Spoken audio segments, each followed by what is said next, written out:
Ethan had no memories of his parents. As long as he could remember, it had been just him and his little sister Lily in the orphanage. Sometimes, in his dreams, he saw a warm, sunlit room with a grand piano and the faint sound of laughter. But whenever he mentioned it, the caregivers dismissed it as imagination. "You must have seen it in a movie," they'd say. "Children like you don't come from places like that."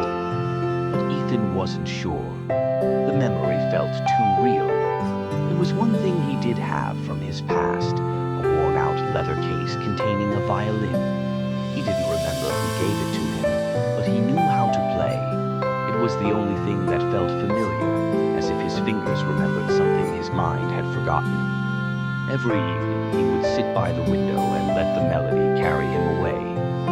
The other children sometimes teased him, but the caregivers listened with teary eyes. "Who taught you?" one of them asked once. Ethan hesitated.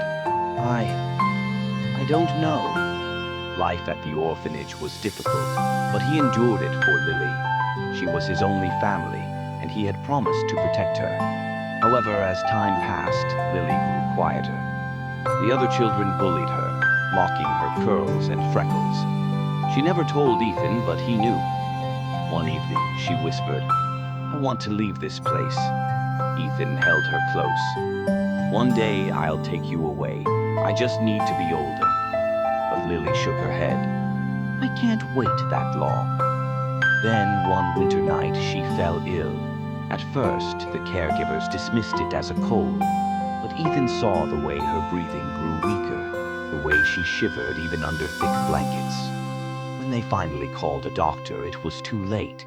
She needed urgent treatment, something the orphanage couldn't afford. Ethan panicked. He couldn't lose her. Desperation filled him, and then an idea sparked. He ran to the headmistress. "Let me go into the city. I'll play my violin. People will listen. Maybe they'll help." She hesitated, but his determination was unshakable. Finally, she agreed. On one condition: caregiver would go with him. The next morning, Ethan put on his best clothes, took his violin, and stepped into the bustling streets of the city. The cold air stung his face, but he didn't care. He found a spot near the market square, took a deep breath, and started to play. At first, no one noticed. Then, as the melody filled the air, people began to stop. Horns clinked into the open violin case. A small crowd gathered, mesmerized by the haunting beauty of his music. He played until his fingers ached, pouring his heart into every note. And then, as he finished his last piece, a tall man stepped forward. He had sharp gray eyes, a well-tailored coat, and an expression that sent a shiver down Ethan's spine. The man studied him for a long moment before speaking. "Where did you learn to play like that?" Ethan swallowed. I don't remember." The man knelt, looking deep into his eyes. "Tell me, boy, what is your name?" Ethan hesitated, and then, for the first time in years, a memory surfaced. A name, a voice, a home long forgotten, and everything changed.